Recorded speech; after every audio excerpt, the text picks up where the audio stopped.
మర్యాద లేనటువంటి వ్యక్తులు. బయటికి వెళ్ళి ఊదుకోండి అప్ప, బయటికి వెళ్ళి ఊదుకోండి. ఇది సినిమా కాదు. ఫ్లూట్ జనో విజువల్స్ ఊతే ఇక్కడ ఎవరో భయపడేవాళ్ళు లేరు. బయటికి వెళ్ళి ఊదండి అన్న. మీరు వెళ్ళండి, రా కదలరా అంటున్నారు బాలకృష్ణ గారు. మీరు వెళ్ళండి, మీరు వెళ్ళండి. మీ రా కదలరా అంటే మీ లోకేష్ గారే రావట్లా. నెల రోజుల నుంచి వారే రావట్లేదు. జనంలోకి మేము వెళ్తూనే ఉన్నాం. నిన్న మా దగ్గర దెందనూరులో జరిగిన సభలో మాకు 5 లక్షల మంది ఉంటే చింతలపూడిలో మీరు రా కదలరా అంటే 4,000 మంది లేరు.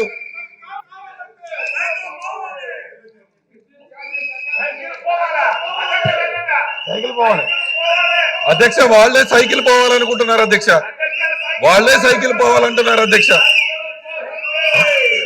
వాళ్లే సైకిల్ పోవాలనుకుంటున్నారు అధ్యక్ష.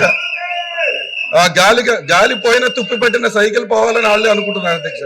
ఎలా మాట్లాడతాం అధ్యక్ష? సాక్షాత్తు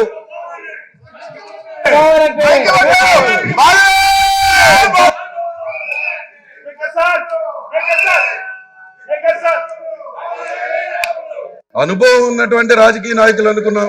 చిన్నపిల్లలాగా పేపర్లు చింపి మీ మీద వేస్తూ మీ చైర్ని కూడా తోసేసే ప్రయత్నం చేస్తున్నటువంటి వీళ్ళకి ఎందుకో కుర్చీ మీద అంత వ్యామోహం అర్థం కావట్లేదు అధ్యక్ష.